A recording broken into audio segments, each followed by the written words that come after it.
in via phone-in this morning over here. Hi, Miss Santhi Periasamy. How are you this morning? I'm good, Ivan, and how are you? Okay, empowering underprivileged community this morning. We're talking about women's. This is for Women's Talk this morning on TraxxFM, and we're talking about RYTHM Foundation, right? Yeah.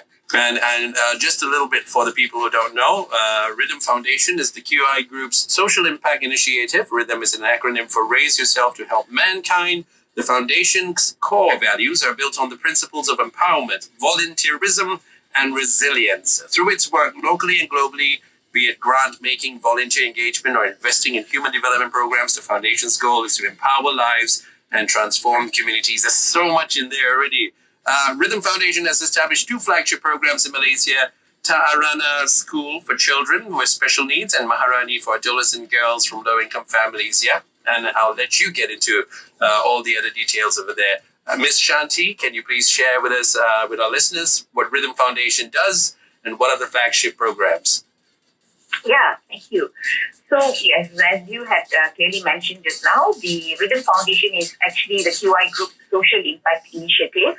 So, while the QI Group and its subsidiaries actually are carrying out their very own CSR activities and programs in various countries where we are positioned in, the foundation takes it up upon itself to execute all programs relevant, which complies with our ethos, which is raise yourself to help mankind. So, in a nutshell, as an overview, we have 3 main thrusts. There are 3 main thrusts that the RYTHM Foundation concentrates on. The first being sustainable community programs. The second is the corporate initiatives, and third, the special initiatives. So under sustainable community programs, we actually carry out long-term 3 to 5 year programs in communities where the company is actually working with. For example, even as I speak, we have about 11 projects going on in India, Sri Lanka, Africa, Vietnam, and Indonesia, where we work with NGOs, established and prominent NGOs on ground, to reach out to communities which are disadvantaged and are in need. So the areas that we deal with would be education for all, gender equality, and sustainable communities. So Education. we have 11 projects going on in these 5 countries and 3 in Malaysia itself at this point in time. Mm-hmm. Education is absolutely important, yeah? Yeah. Absolutely. No one should be denied an education. It's a person's right, for everybody. Yeah, go on. You were saying, yeah? Right. So when we say education, we actually cover all aspects. That it could be sport, it could be co-curricular, it could be academic itself, as in scholarships, as in providing them resources needed. In the past, we have also built schools and so forth. Right. So the second thrust is corporate initiatives. So we believe in walking our talk. It's not about telling people what to do and getting NGOs on ground working with communities, but we also believe that we ourselves have to reach out to the communities.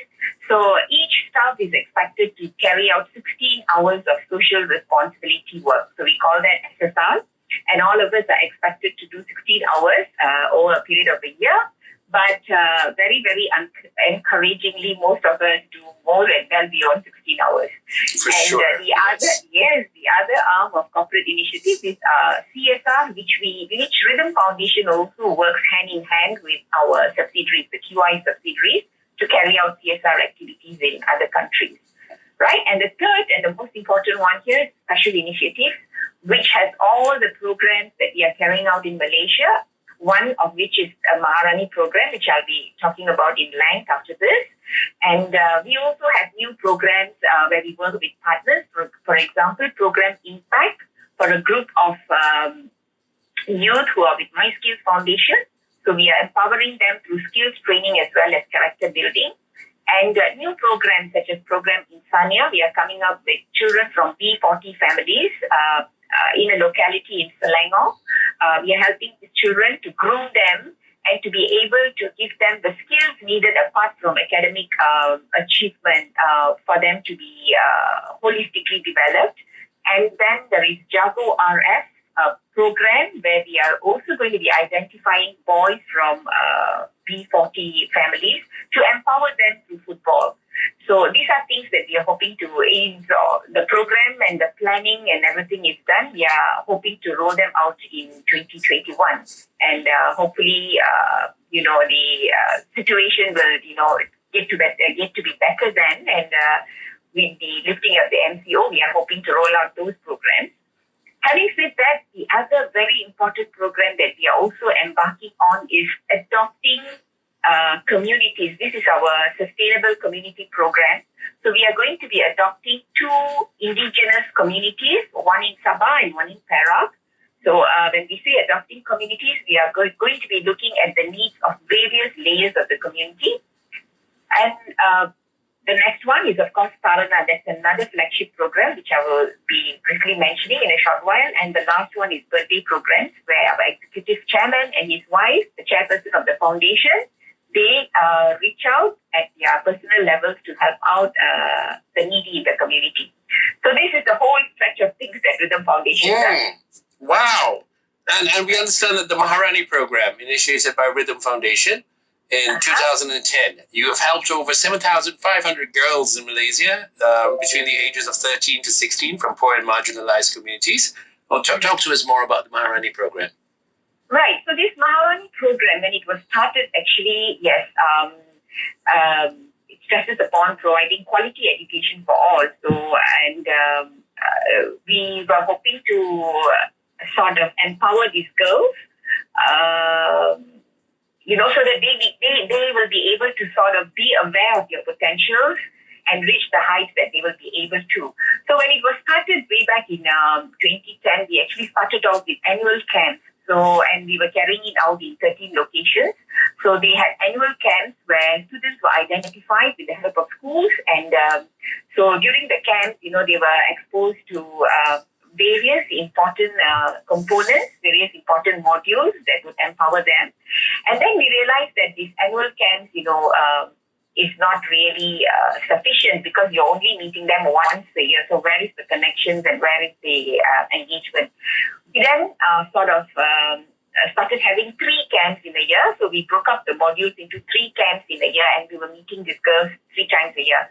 Then it was getting a bit cumbersome and we again evaluated the effectiveness of the program. And then in 2015, we came up with the Maharani Learning Lab and we started focusing only in Sungai Siput, where the children who were actually in that Maharani program, that 3 camps a year, they were also given the safe space. We had put up a safe space called the Maharani Learning Lab, where the students were able to come every day, to come and get academic coaching, motivation from the RF personnel who are there stationed at the Maharani Learning Lab. And during the weekends, they come there to learn skills such as fine arts, performing arts, baking, artificial jewelry making, and so forth. So that's plenty. So it's like you're picking out diamonds and diamonds in the rough, and you're giving them a good polish. Yeah. Go ahead. So this has proven to be, not only exciting, but it's proving to be very successful because, as I had mentioned, it is holistic. While we stress on the importance of academic performance and so forth, the children are also being exposed to various skills, and while learning these skills, they are actually beginning to realize their potentials, their ability and so forth. And recently we just did a study and because we wanted to know where these people have gone to, where these girls have gone to, how successful they are, what type of careers have they chosen. So it was very encouraging to know that some of them are actually pursuing their tertiary education. Some have started working.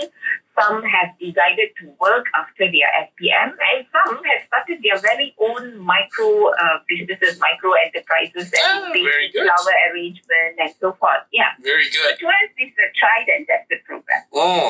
And for somebody like you, I think I would not be wrong to presume that seeing some person like that achieve that little goal that they have, that's going to put a big smile on your face, and that's like satisfaction, right?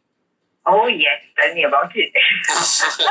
Definitely, yes. Like nothing better than seeing that happen. And it's such a sad waste that when you see people just thinking that they're not capable of doing so much of so much more, or not getting more of themselves, and they actually think they're not capable of doing it, because of too much of too much garbage dumping in their minds, perhaps. Absolutely. So this is where we've been fighting to get that garbage out and make them believe in themselves. Because the community and families where they rise from may not be giving them the support they need. So this is where we come in, to give them the support, the confidence, to tell them that you can do it and you will do it. Fantastic. I like that. Is there criteria to join this program, the Maharani program? Sorry? What are the criteria to join the criteria? Yeah. So the criteria basically is we look out for girls who come from disadvantaged homes, homes with insufficient income, single parent home, dysfunctional families, and so forth. So the schools that we engage with, they help us to identify these students and put them on board with us. Right. And how do you choose the participants for this program? Just as I mentioned. Okay, that's the same thing, yeah? And your target group is adolescent girls from disadvantaged backgrounds. How has the journey been for the last 10 years, is the question from Julie, our producer for this one. Yeah. So actually it has been a long and meaningful journey, which not only benefited the participants primarily, but also the parents and families of the participants. As I mentioned just now, the program itself has evolved so much from an annual 1-week camp to 3 camps in a year to now the setting up of the learning lab, which complements what the girls learn during the camp and in school. So we have not only produced a very comprehensive and functional training kit, which is used by our well-trained facilitators who conduct the camp for us, but also all the respective relevant modules for teaching and learning during this Maharani camp. And we are now coming up with a BM version, as we are in the midst of embarking this program in national schools with the blessing of the Ministry of Education. Oh, congratulations. And we do keep in touch with the alumni. Some have completed tertiary education, and I told you they're working in various fields. So knowing what they are doing and how they have actually progressed is also something which is really meaningful for us to know, and very, very encouraging. So the experience in the last 10 years has been a very meaningful learning curve for RF itself, because by engaging with these girls and their families, they have had the opportunity to understand the grave issues that plague these families and how vulnerability and naivety can be of damaging disadvantage actually to these communities, and most of all, the outcry for help. Whoa. So here we are, and we are also inviting others to come on board with us, because I think synergy is the best form of energy. Right. Well, you will tell us how we can all play a part if we wanted to, yeah? Yes. Fantastic. Thank you. And when you have all these people actually, and you've been doing this for 10 years, and moments must have been sad moments and happy moments. Well, what was that moment that sparked it, that said, I want to go out there and do something for these people, and what was it that just triggered? Yeah, you see, the repeated calls from the families and the recognition that we have got from the schools, and most of all, the girls, the way they come and relate to our facilitators and trainers, and each and every success that they accomplish in their lives, how they share it with us, and the notes that they have written to us. We don't need anything more except this recognition and acknowledgement from the participants themselves and their families. Right. The facilitators and the trainers, what kind of backgrounds do they come from? The trainers, most of them are actually volunteers. Yeah, some of them are undergraduates, because the QI group, we have our very own university in Perak itself, Quest International University. So we also get undergraduates from that university coming during weekends to teach the girls. And apart from that, we have other organizations, one in particular is VIP, Vivekananda Ilanyar Padai. They are actually graduates from University Malaya. So they volunteer with us. They come and we do the training for them, and then they run the program for us at different locations. Uh-huh. And now you have a Maharani training lab in Sungai Siput, Perak. And how is that lab operating now amidst challenges from COVID-19? So this is a learning lab. It's actually a safe space for girls from disadvantaged background, as I had mentioned. So they come there on a daily basis before the MCO. Now during the MCO, the RF team had constantly kept in touch with them and had provided them with additional academic coaching assignments, materials, which were sent to them. And the students actually do up this work and assignments and send it back to the center. And they are actively interacting with the staff who are helping them with this work. Right. And so right after 31st August, they started coming back, but in smaller groups. And we are observing all SOPs tightly and carefully. So they are coming back for coaching, except for other aspects like, for example, fine arts, Bharatanatyam and all this. We give them video recorded lessons so that they will be able to do this from their very own home. Right. Online and all that, yeah? Yeah. And what is your plan? What do you hope to see happening in the years to come? Well, in the years to come, in fact, this year, being the 10th year, we actually did a complete review of the program. And while we know that it is tried and tested and, it has received the recognition and acknowledgement of one and all, but we still feel the potentials, can be still tapped on and better optimized. So we now have 3 categories for Maharani program. The first is, of course, what's happening in Sungai Siput, the classic model as we call it. Second is residential. So we are also using the modules, we are improvising on the modules to run these programs at residential institutions such as the YWCA.